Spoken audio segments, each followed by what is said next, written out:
This is the fourth lecture in Retracing Freud's Oeuvre, and this lecture is going to be about Freud's early advancements in hysteria.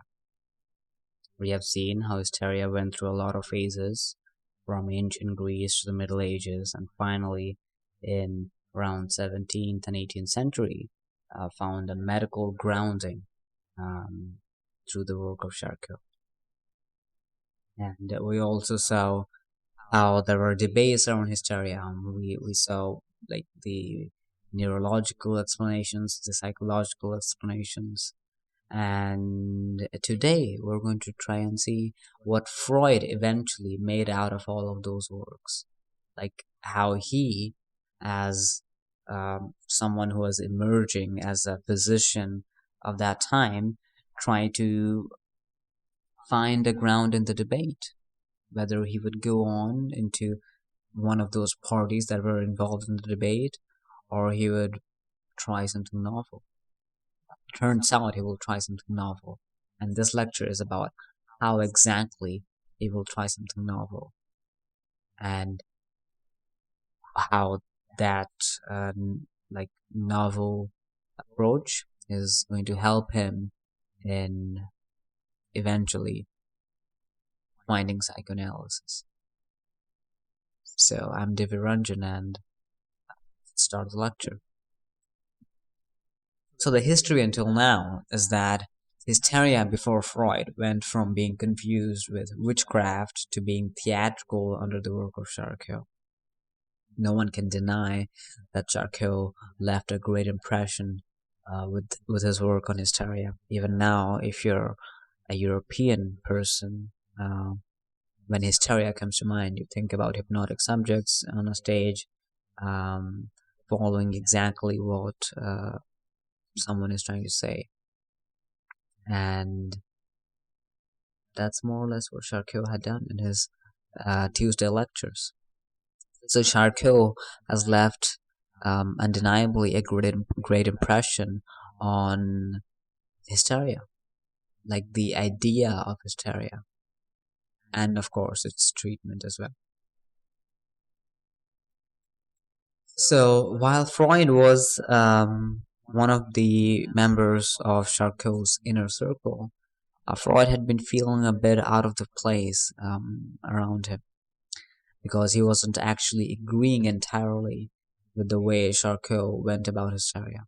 He felt a sort of unease in thinking about hysteria as demonstrated in those theatrical performances. He felt as if there's more to this than just a mechanical procedure that might look to the outsider as magic. It is not really magic.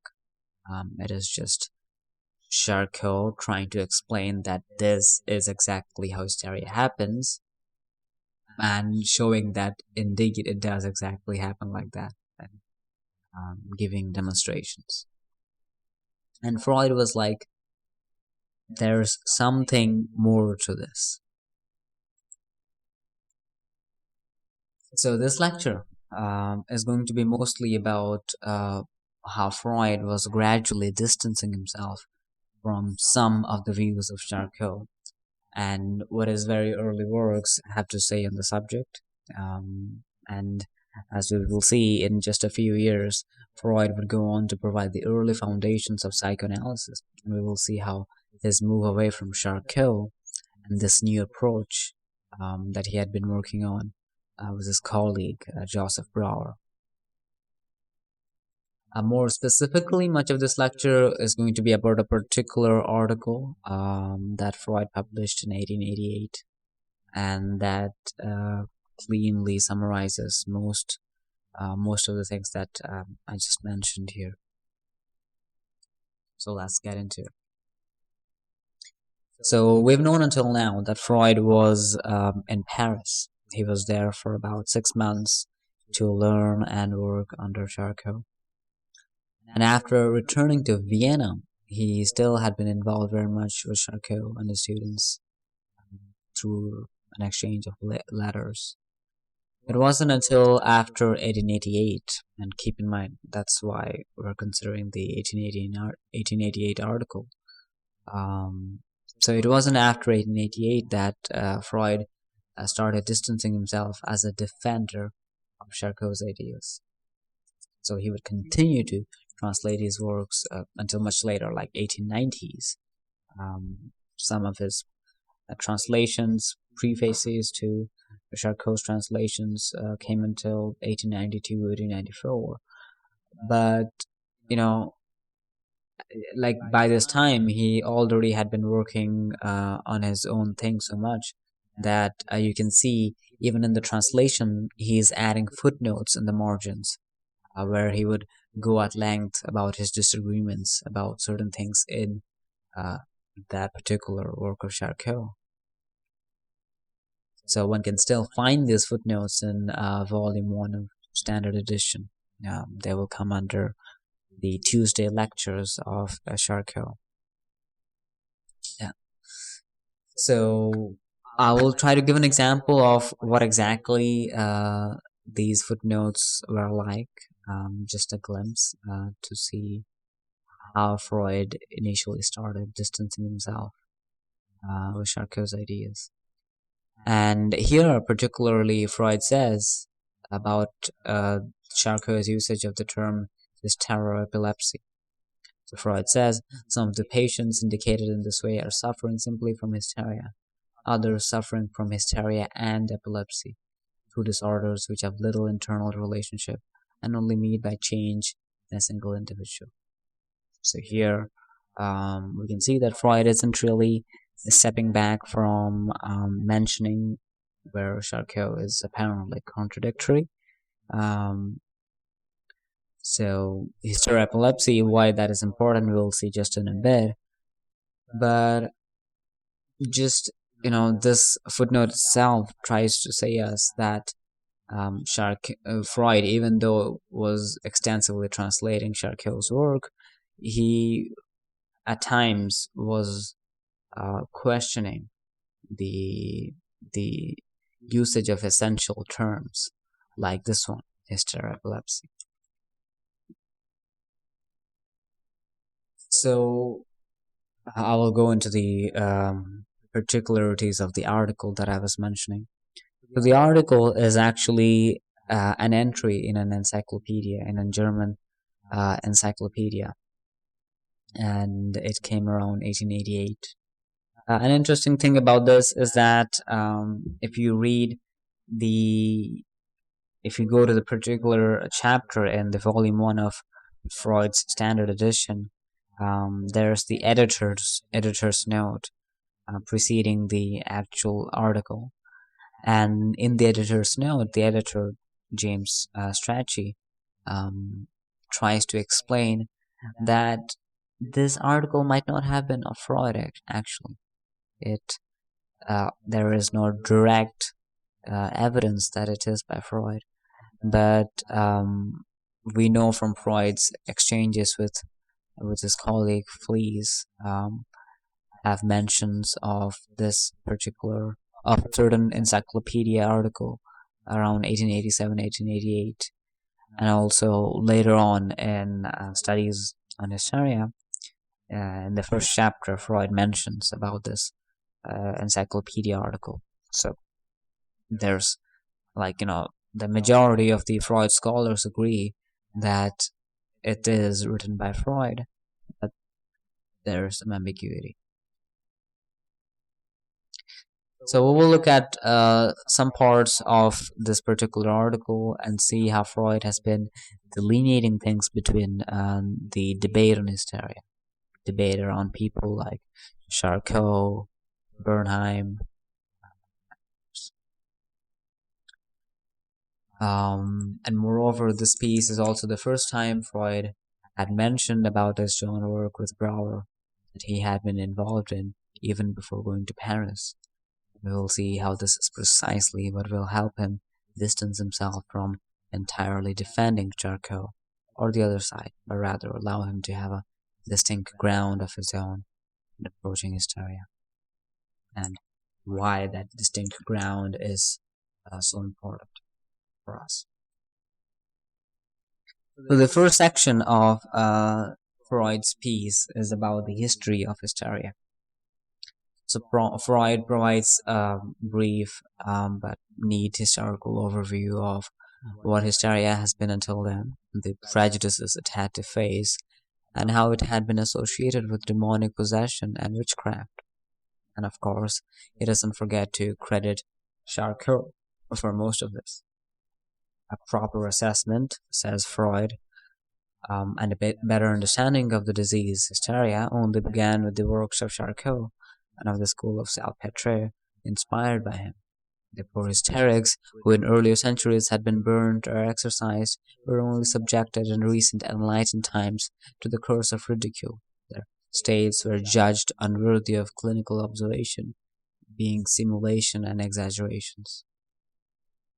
But Freud tries to say how it was like Charcot's groundbreaking work that made hysteria not just part of the discussion around black magic, around witchcraft, but now in quote unquote enlightened times, we talk about hysteria as if it's a disease, something that's ridiculed, something that's considered whether it's like worthy of clinical observation or not, but not something that immediately gets associated with witchcraft. So Freud apparently considers that an improvement, and it probably is an improvement, but more or less it's due to Charcot, whatever the change has been.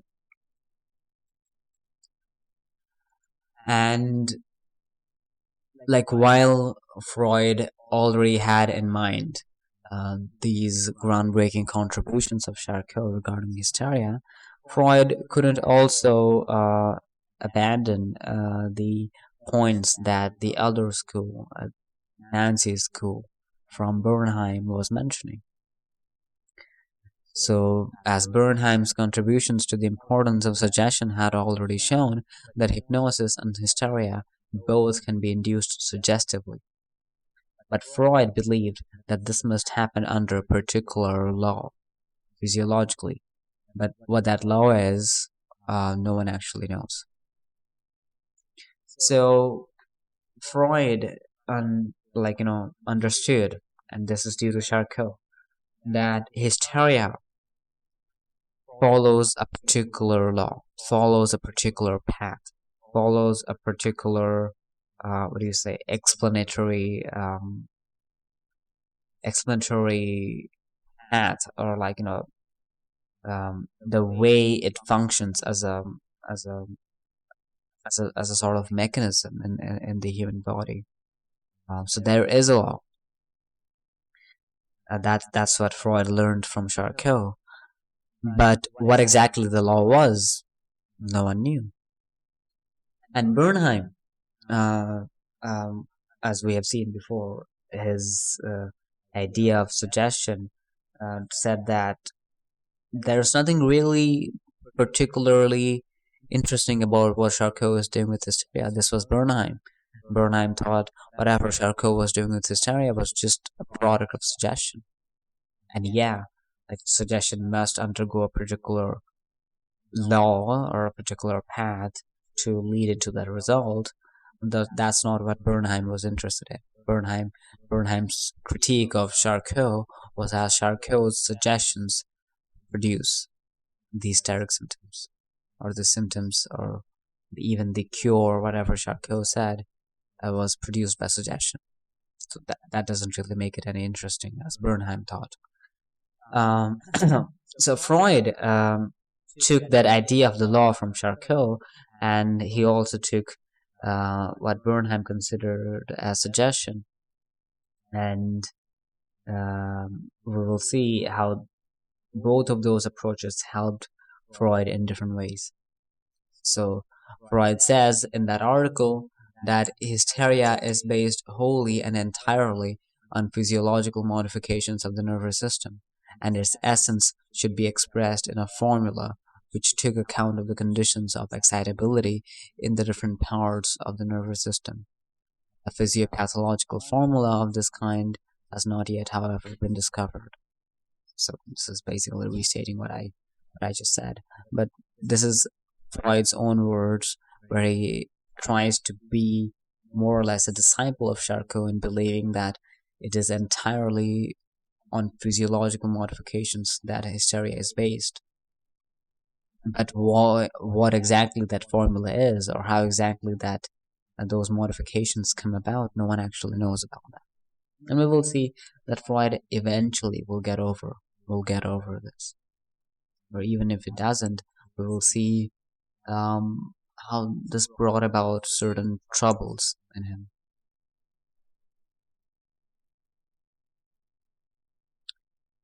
So Freud in the next section of the article acknowledges that hysteria has been a weirdly difficult thing to define. Most of the time, even medical, even it had been tried to be defined because it has been grouped under several neurotic and psychotic states, because it has several symptoms that come about at the same time. Um, it is very easily misdiagnosed. Misdiagnosed meaning that it is difficult to define. So Freud thinks it wasn't until Charcot who gave a sharply circumscribed and well-defined clinical picture to hysteria. And he lists the following series of symptoms that are associated with what was known as grand hysteria, major hysteria, or hysterepilepsy. So hysterepilepsy, major hysteria, and grand hysteria, both three of them are terms used by Charcot. Um, Charcot for what is proper hysteria. So there's hysteria along with paralysis and all of those hysteria along with several symptoms. But what is proper hysteria, major hysteria, is this. And these are going to be the symptoms for major hysteria. Notice how Charcot has hysterepilepsy as a terminology. And this is 1888 where Freud is using that as well. But we will see when the footnotes to the publication of translation of Charcot's Tuesday lectures came about in 1892, Freud goes about showing the contradictory nature in this terminology, hysteroepilepsy. Two different disorders which do not really have much in common. So the symptoms that Freud talks about are like typical symptoms that most physicians have noticed in hysteria. And here he's quite a disciple of Charcot, as we can already see. So the first one is convulsive attacks, convulsions in the body that come about, even seizures. Second is hysterogenic zones. This is a bit weird. Hysterogenic zones are basically those zones in the physical body which are associated with the time and event when a hysteric attack came about. So that particular zone of the body, which is associated with like the setting in of hysteria, is known as hysterogenic zone. The third is disturbances of sensibility. Disturbances of sensibility are like blindness, irritability in skin, smell, all these areas where sensations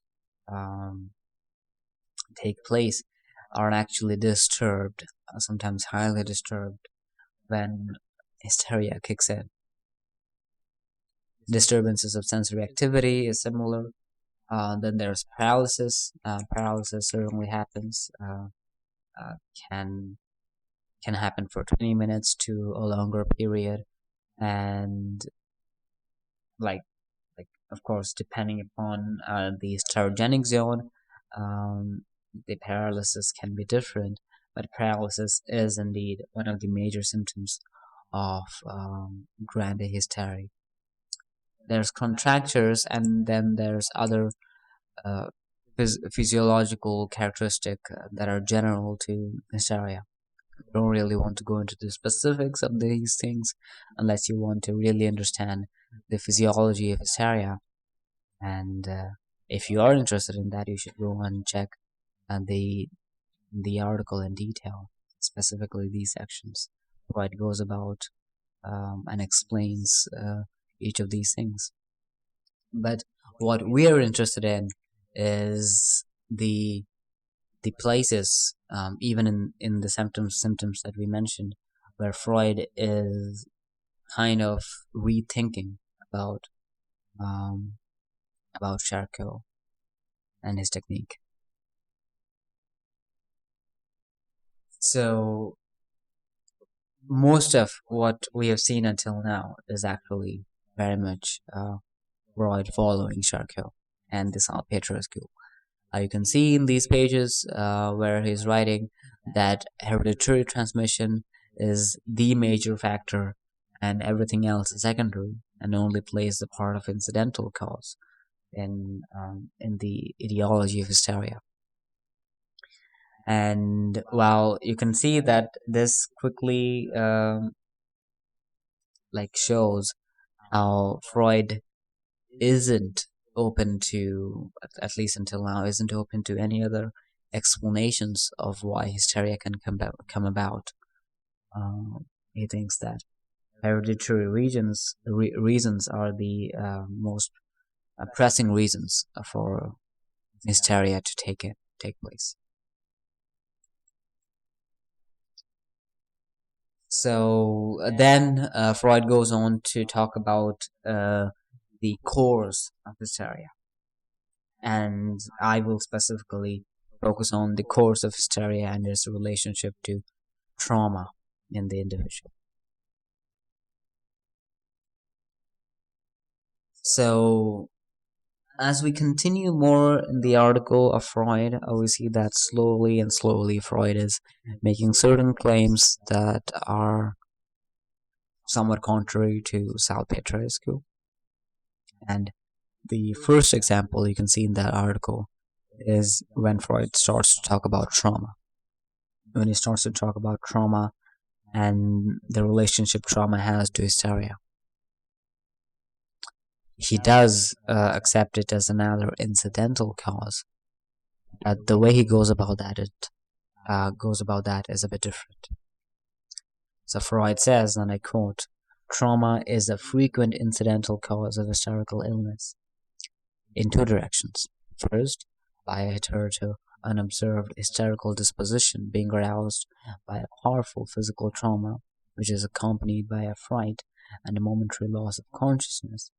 And secondly, by the part of the body affected by the trauma becoming the seat of a local hysteria." So how trauma is directly related to hysteria is in two ways. First is, of course, the physical trauma that happens in the event, and of course the fright and loss of consciousness, all of that. And then there's the particular part of the body. So again, as I mentioned earlier, hysterogenic zones are going to be just another step of this. But the particular part of the body that was affected by the trauma becomes the seat of the development of a local hysteria. So Freud acknowledges Charcot's agreement over trauma being secondary or like incidental cause, but he notes that Charcot is opposed to the idea of there being several species of hysteria. So Charcot thought that there is just one hysteria, and that's all there is. There isn't hysteria caused due to trauma, there isn't hysteria caused due to any other particular reason or due to particular like symptom, but hysteria is all the same. What is different is the specific specific cause or specific aspect that got affected due to the trauma. So for Charcot, it is always the same. There are no different hysterias. There is just one hysteria, And there's differentiations of that hysteria depending upon what the incidental or secondary causes were. But Freud would actually take the relationship of trauma a bit more differently. And for example, he uses in the article a particularly interesting um, place where hysteria comes about. It's railway hysteria. Railway hysteria back then in 19th century was when there would be a railway accident, and in the railway accident, a lot of people got traumatized, and those traumatized people would go on to become hysterics, would go on to have hysteric symptoms, and um, and Freud would explain using those cases that trauma has a different relationship to hysteria. It isn't exactly how Charcot says it looks like.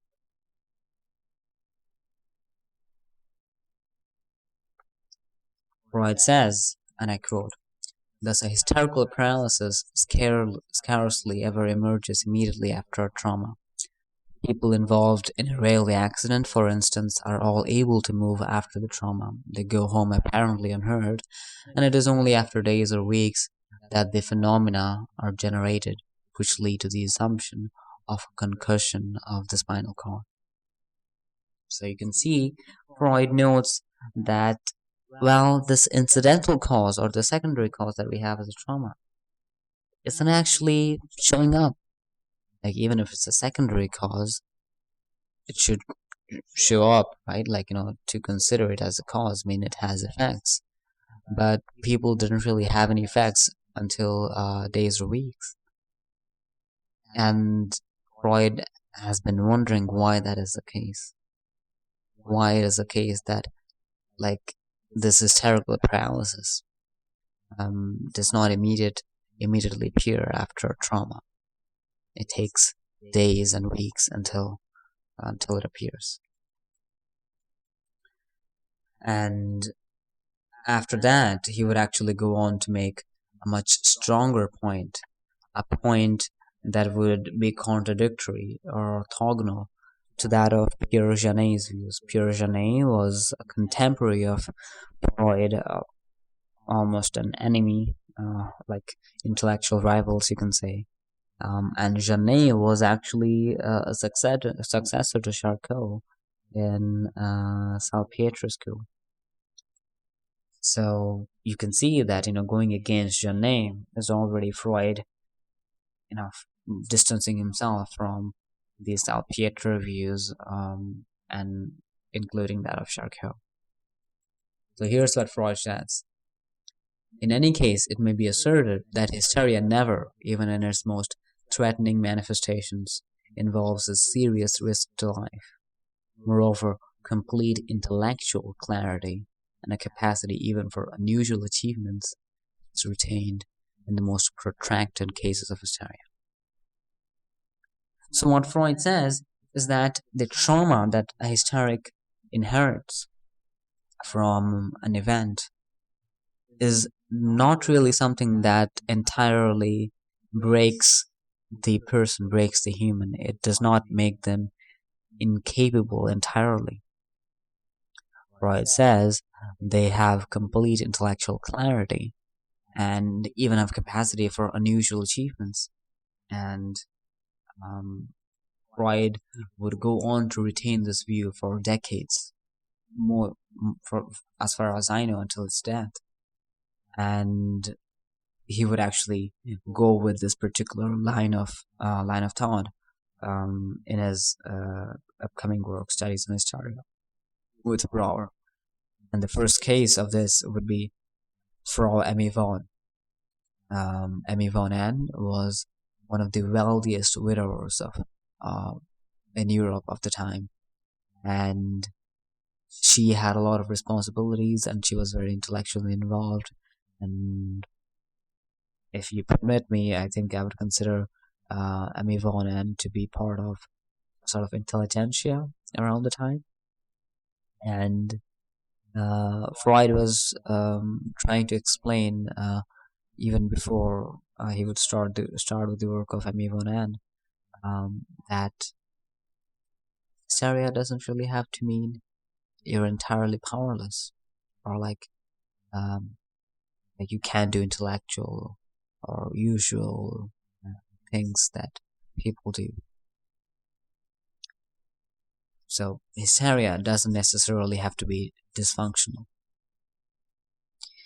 And decades later, Freud would write in his An Autobiographical Study of 1924 the following, where he totally distances himself from Janet.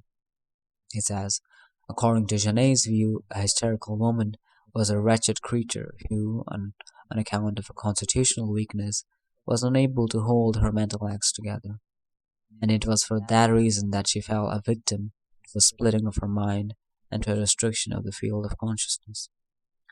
The outcome of psychoanalytic investigations, on the other hand, showed that these phenomena were the result of dynamic factors, of mental conflict and of repression. The readers will have learned from my account that historically psychoanalysis is completely independent of Janet's discoveries, just as in its content it diverges from them and goes far beyond them. So this is Freud trying to argue that you can have hysterics who go ahead and do like things for society, work for a social cause, things that we wouldn't imagine hysterics to do. Certainly, Janet would not imagine hysterics to do, because his theory of degeneration, that was his theory of hysteria, degeneration, which, by the way, got developed later on into a line of work on trauma. There's also dissociation, which can be derived from Janet's work of degeneration. And there's Fairbairn, who was developed on this a bit. And there's also now well-known Van der Kolk, who was worked around some aspects of Janet. But overall, what we realize is that psychoanalytic work following Freud was not really in any way dependent upon Janet's ideas, which was debated around certain times, that it is Freud who was stealing Janet's ideas. That was not the case, and Freud gives his adequate justification for this. And we will come to this later comment about the division of psychoanalysis, and what Janet thought about Freud, their fight, their rivalry. We'll talk about that in due time. But what we need to know is that Freud did have the seeds of this in 1888, and what he would continue to follow until decades was already present in this paper and in these ideas. And here it was where Freud was distancing himself from the Salpetre, and why it was necessary for breaking a new ground into understanding hysteria. Had he still been working under the shadow of Charcot's hereditarianism and degeneration theory of Janet, we wouldn't have had the theoretical framework necessary for the development of psychoanalysis.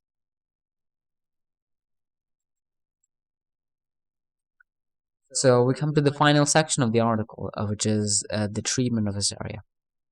In the final part, Freud deals with his summary of the various approaches one can take in the treatment of hysteria. First, he acknowledges that there's no other illness like hysteria where the physician can perform many miracles or be entirely impotent. And of course, when he talks about magic or miracles, he is talking about Charcot. Freud distills three tasks he considers towards the treatment of hysteria. The first is the treatment of hysterical disposition. So there's the hysterical disposition and the hysteric, and one needs to go about that. Then there's the treatment of hysterical outbreaks, um, the convulsions and all, and that comes under acute hysteria. And then there's the treatment of individual hysterical symptoms, local hysteria. So for the first task in treating hysterical disposition, Freud gives leeway to the physician. He says the physician can figure out themselves what maneuver they want to go about in the treatment of the disposition, because it is something that is very general and every physician has their own approach to go about it. But when it comes to treating acute hysteria, successful treatment is actually rare. And Freud claims that the first thing to do when you have to treat acute hysteria after you're done with the hysterical disposition is to separate the individual from the usual environment where the outbreaks take place. So Freud considers that the place where the outbreaks come, or where the hysterical symptoms take place, has a certain effect on the patient, and that environment altogether is not really going to help the physician in understanding what exactly is happening with these symptoms. So this is necessary for the physician to medically supervise and to observe and understand the outbreaks. Along with this, Freud mentions the method of rest cure by someone called Mitchell, whereby the isolation of the patient gets massaged by a nurse. So this is interesting because Freud himself would go about using much of these methods when he's treating the cases in studies on hysteria. And the second one, the Mitchell one, actually was one of the famous methods of the time that every physician was using, and it was a highly reputed method actually. And we will see later on, when we see the cases of studies on hysteria, how exactly this helps in what will later on to be free association in psychoanalysis for the hysteric. But yeah, for now we have two things that Freud says we should do. First is to take the hysteric out of the usual environment where outbreaks take place into an isolated place for medical supervision. And then the second thing is give them the rest cure. That is, have a trained nurse who massages the patient. So considering the treatment of individual hysterical symptoms, one notices Freud's warnings against internal medication. So after acute hysteria, when Freud starts to talk about individual hysterical symptoms, Freud says that medications and narcotics are a no-no. They are not to be used. He particularly says that to prescribe a narcotic drug in an acute hysteria is nothing less than a serious technical mistake. He also says that the treatment of the individual symptoms is futile until we have dealt with acute hysteria. So until you have figured out the acute hysteria and the hysterical disposition, going about individual symptoms is going to be futile. Even if you get rid of certain symptoms, they will reappear and be replaced by new symptoms, because acute hysteria still hasn't been treated. And after some discussion about several methods on direct and indirect treatment of the individual symptoms, Freud in that article places some of his own work with Brower into the discussion. And this is like the very end of the article, the last paragraph. So there's this big paragraph that I will quote, um, and this paragraph is very important for us to understand the lineage of the development of psychoanalysis. Freud says, after talking about several approaches in treating individual hysterical symptoms, that it is even more effective if we adopt a method first practiced by Joseph Brauer in Vienna and lead the patient under hypnosis back to the psychical prehistory of the ailment and compel him to acknowledge the psychical occasion on which the disorder in question originated. This method of treatment is new, but it produces successful cures which cannot otherwise be achieved.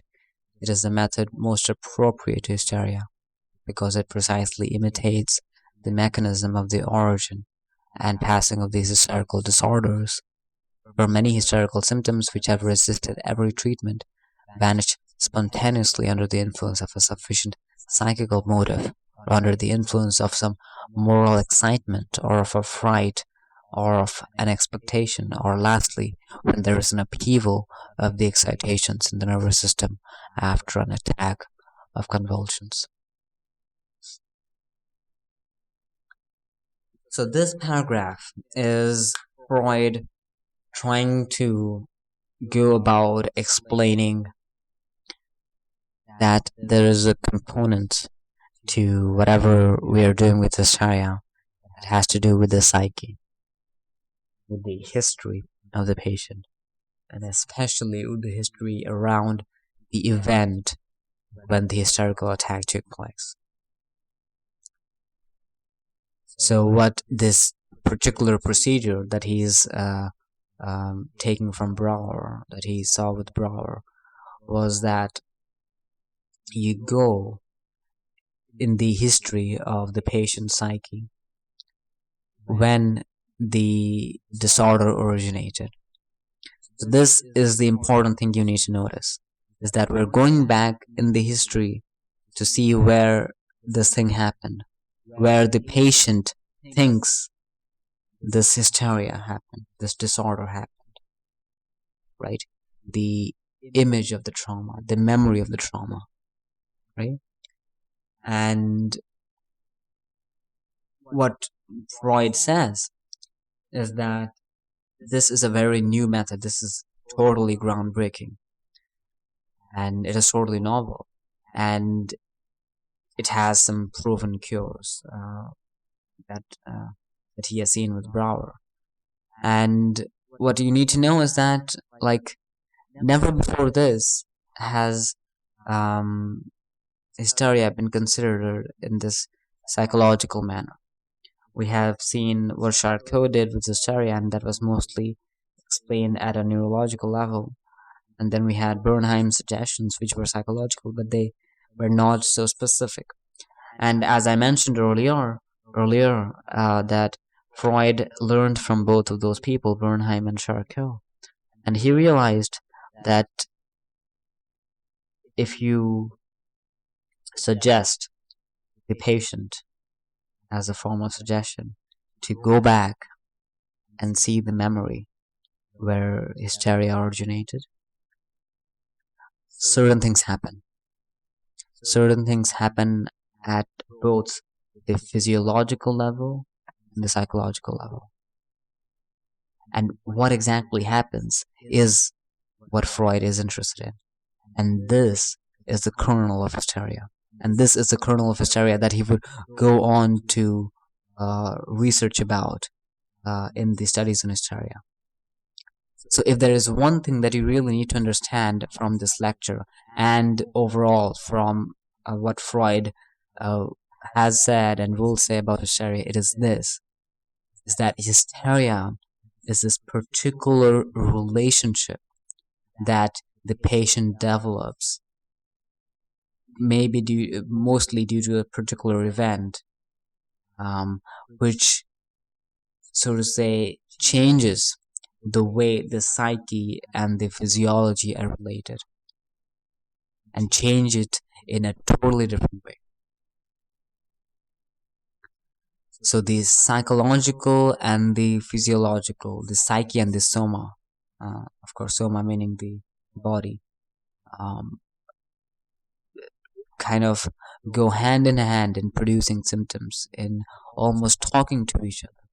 That's when we will see later on why talking things out will be necessary.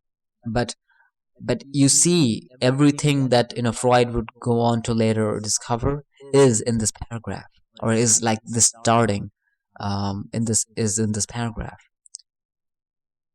So these hysterical symptoms, like which no other treatment was able to solve, will spontaneously vanish when there's a psychological what do you say psychological shift in thinking about the event, about the hysteria itself.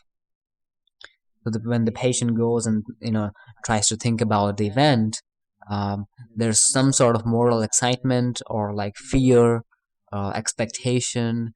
There's like excitations of some sort that happens, and these things are happening at the physiological level. And what Freud saw was that hysteria was precisely how these relationships were coming about, how thinking about the memory was leading to certain things.